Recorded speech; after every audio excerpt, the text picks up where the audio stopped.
Allez, salut à tous, on est parti pour cette petite vidéo du dimanche. Comme d'habitude, on fera le tour de mon élevage. 52e épisode de cette saison. Bon, avec la coupure, ça va faire du coup un tout petit peu plus d'un an. Donc, il faut trouver un titre pour la vidéo de dimanche prochain. Alors ça, c'est pas gagné. Encore être un titre à la con cherché à la dernière minute, j'imagine. Là, on est chez mes Barbaricus. On voit qu'il y a du petit cocon. Hop, on voit une petite grappe de larves qui passe. Alors, est-ce que j'avais voulu filmer? Là, qu'est-ce qu'on a ici? De la larve. Oh, ça c'est Madame Lagine. Ça c'est. Qu'est-ce qu'elle a dans la. Qu'est-ce qu'elle a dans les mandibules, la demoiselle là? Reviens ici, toi. J'arrive pas à la voir. Non, que de la larve. Larve, larve, larve. Ah, ici. Ça y est. Une petite grappe de neuf. Donc du coup, ça continue. Les températures sont franchement tombées, j'imagine chez vous aussi. Chez vous aussi, pardon. Ce qui ne plaît pas à tout le monde. Hein. On voit que ça continue à bien pondre et bien avancer. Dans la DC, un peu moins de monde, mais je viens d'allumer les lumières, donc elles étaient tranquilles. Ici, Thoracicus. Thoracicus, j'ai toujours pas fait la DC comme promis. Voilà, donc ça va, hop, Madame Lagine, qui est balèze. Hop, ici, tube cassé. J'ai toujours rien fait, hein, comme à mon habitude, on va dire. Qu'est-ce qu'ils m'ont mis ici? Rien, comme d'hab. Donc là, on peut voir des petites larves, et des larves, et toujours des larves, et encore des larves, et un cocon, tiens. Ici, c'est un média qui est sur le côté. On peut voir que sa taille, elle est franchement plus grosse. Voilà. Et le bordel dans la DC. Là, il faut que je les nourrisse parce que je leur ai enlevé leur mangeoire il y a 2 jours. Et puis, je l'ai toujours pas remis. Donc, du coup, ça fait déjà 3 jours qu'ils étaient secs. Donc, on va dire que ça fait 5 jours qu'elles n'ont pas mangé. Ça commence à chercher de la nourriture. Hop! On va passer faire un tour vite fait. Vous allez les reconnaître chez les Abereries, hein, donc suite au déménagement, voilà ce qu'il y a derrière de chasse. Ça continue à mourir, là dans le tube. Ici, il reste plus que ça. Ouais. Alors c'est bien dans un tube, ça donne l'impression qu'il y a beaucoup de monde, c'est l'avantage. Mais bon, j'ai encore des décès, malgré le fait de les avoir enlevés dans le nid. Alors est-ce que c'est le stress du déménagement? Parce qu'il y en a qui sont pas vieilles. Hein. On arrive à en voir, bon là elles sont sèches, mais voilà au milieu là, ça c'est pas coloré, il y a même un cocon qui traîne en plein milieu là. Donc il y a même un reste de larve ici, il y a encore un cocon tout sec ici. Donc là-bas il y a une larve morte aussi. Donc si même le couvain commence à crever, ça va pas aller bien loin cette histoire. Enfin bon, allez, je vais arrêter de me prendre la tête avec elle. De toute façon, elle viendra ce qu'il pourra. J'ai fait ce que je pouvais. Et puis si elle meurt, elle meurt. On fera une croix dessus. On va venir faire un petit tour chez mes Cruntatus qui, elle, meurt pas. Enfin, meurt pas. Elle meurt un peu. Ouais, hop, là. Petit dépotoir, mais c'est de la mentalité standard, quoi. Du couvain, des larves, des cocons. Voilà, elles auront eu une belle année. Bon, elles sont pas encore en diapose, hein, donc elles ont le temps encore de peut-être développer encore quelques larves. Parce que bon, même si les températures baissent, il reste qu'on est mi-août. Hein. Donc c'est pas non plus la fin de saison tout de suite. Enfin bon, tout au calme, tout tranquille. Ici on voit les traces d'humidité. J'ai réhumidifié le nid là, et on peut le voir. Enfin celui-là on le voit pas tellement. Vous voyez, il a déjà séché. Ça va vite hein, quand même avec le béton cellulaire. Il faut vraiment. Alors c'est Crantatus, elles ont pas besoin de beaucoup d'humidité, mais vous voyez, on voit vraiment que là il est sec. Le nid, on va aller voir les Sanctus, que j'ai humidifié en même temps. Et vous voyez, lui on voit encore une trace de l'humidité qu'on voit plus chez les Barbaricus, chez les Crantatus, pardon, mais moi je m'en embrouille. Vous voyez, là on voit bien la trace d'humidité. Bon, la réserve qui est là, elle est franchement beaucoup plus grosse que celle de chez Crantatus, parce que j'avais remarqué que mes Sanctus demandaient un petit peu plus d'humidité. Sinon, à l'intérieur, qu'est-ce qui se passe? On va zoomer un peu, on a des larves, on a des ouvrières qui, elles, ont bien mangé. Ici, là, dans ce petit interstice, je ne sais pas ce qu'on va y trouver. Rien du tout. Encore une larve. Il n'y a pas tellement... Ah, là-bas, un petit peu. Il n'y a pas tellement de couvains, quand même. Je suis en train de regarder, en même temps, hors caméra. Là, on s'en a vu, une petite trophalaxie. Ouais, il n'y a pas... Il n'y a pas du couvain extraordinaire. Ouais, un petit peu là. Enfin bon, tout va bien. Dehors, ça grimpe de partout. Elles aiment bien monter. Donc ça, c'est pratique. Il n'y a pas qu'elle d'ailleurs. Je suis en train de voir que là, il va falloir que je fasse quelque chose parce que les cantatus arrivent en haut, quasiment sur le périphérique. Bon, là, elles peuvent respirer, c'est l'heure d'or.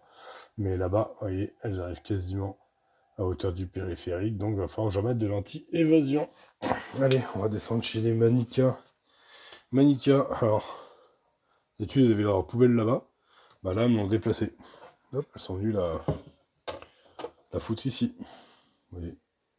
Alors, est-ce qu'elles se sont dit, ah, il se fera moins chier pour ramasser, c'est plus près de lui, ou je sais pas quoi. Mais en tout cas, c'est marrant, puisqu'elles ont tout nettoyé là-bas, enfin, tout nettoyé. Là, il reste 1 cm de crasse contre le mur, mais tout ce qui traînait par terre, elles sont venues le foutre dans cet angle-là. Donc, je sais pas, elles ont eu envie de déplacer le dépotoir. Il y a certainement une raison à cela, hein. Je la connais pas, vous voyez, elles ont aussi commencé à chier un peu sur les vitres là-bas. Et j'ai vu qu'elles avaient aussi commencé à chier là-bas au fond contre les vitres. Bon, elles ont bien mangé, puisque en fait j'ai trouvé une énorme mouche. Alors un truc que j'ai jamais vu ici.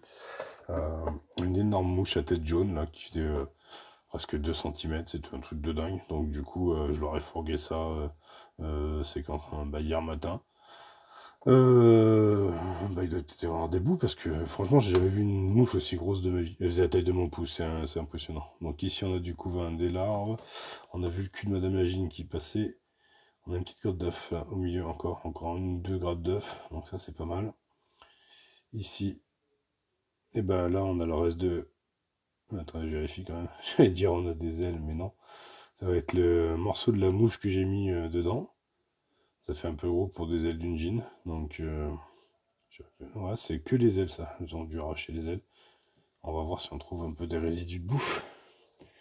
Normalement, de toute façon, s'il y a de la bouffe, c'est sur les larves, hein. Donc les larves, j'en ai de l'autre côté, on va les voir après. Hop, ici, la larve, elle est là je crois. Excusez-moi, je dois regarder hors caméra. Tac, ici on a un bout de patte. Donc ici. Vous voyez les larves, elles sont dessus en train de manger. Donc ça c'est, vous voyez la taille de la mouche. Quand je vais mettre mon petit doigt à côté. Vous avez que le thorax. Donc imaginez-vous, c'est rare de voir une mouche comme ça. Alors j'ai vu que c'était une mouche assez rare. Ouais, regardez la taille des yeux. C'était une mouche assez rare en fait, qui aimait bien les plantes exotiques. Alors, à part des orchidées qui traînent un peu à la maison, je ne sais pas ce qu'il viendrait foutre ici. Mais en tout cas, les Manica, elles ont dû bien se faire chier à la passer dans le trou du tuyau parce qu'elle était beaucoup plus grosse. C'était pour ça que maintenant elle est en morceaux surtout. Et là, en fait, on peut voir ici. Alors, je sais pas si vous verrez correctement. Ici, la larve qui bouge, en fait, qui est en train de se nourrir en direct sur le couvain. Sur la mouche, pardon. Enfin bon, tout va bien. Ah, ici on retrouve encore une patte de mouche. Patte de mouche qui est quand même 2 fois plus grosse qu'une ouvrière. Hop, le petit reflet, ça c'est quoi? Ça c'est une grosse ouvrière. Donc voilà. Bon alors là, elles n'ont pas eu vivante la mouche parce que la mouche a pris un grand coup de torchon. Et en fait, j'ai sous-estimé la puissance de mes petites mains. Et le coup de torchon a coupé la mouche en deux. Donc du coup, elles l'ont eu déjà prémâchouillé quoi. Ici, la petite Hemiperda. J'ai vu une petite trophalaxie, donc elles sont encore en cours de préparation, pré-diapose, moi je vais appeler ça.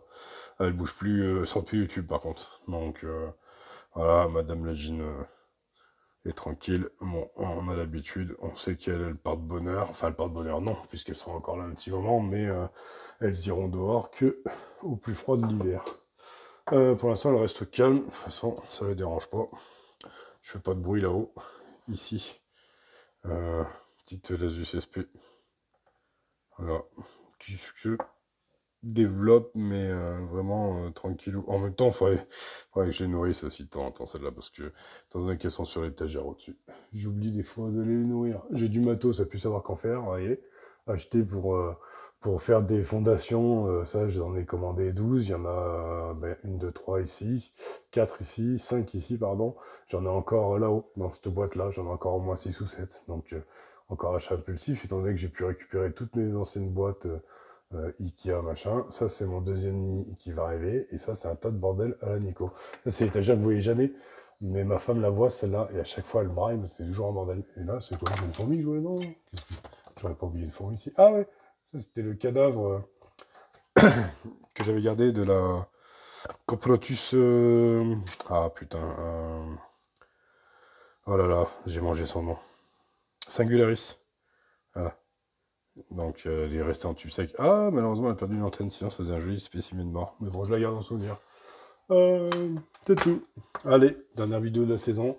Je vous montre un peu les dégâts que j'arrive à faire quand même, parce que des fois, il faut le montrer. Ça, c'est une noyade totale d'une petite fondation de Fédol Palédula. Vous voyez, elles sont là au fond, mais on peut voir toutes les ouvrières qui ont été collées. Mes tubes sont horribles. Horribles de chez horrible. Ça me gonfle de nourrir en tube d'ailleurs. Faut que je trouve une autre solution, mais voilà, pour l'instant, pas d'évolution plus que ça. Allez, j'ai assez parlé, on se retrouve la semaine prochaine. Alors avec un nouveau type de vidéo, si vous avez des idées, je vous laisse me les dire.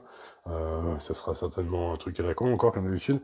Et je vous souhaite un bon dimanche, et puis je vous dis dimanche prochain. Allez, je vous fais un super fondu sur l'arrière du tube qui sert strictement à rien, mais ça me fait gratter 5 secondes. Allez, tchou!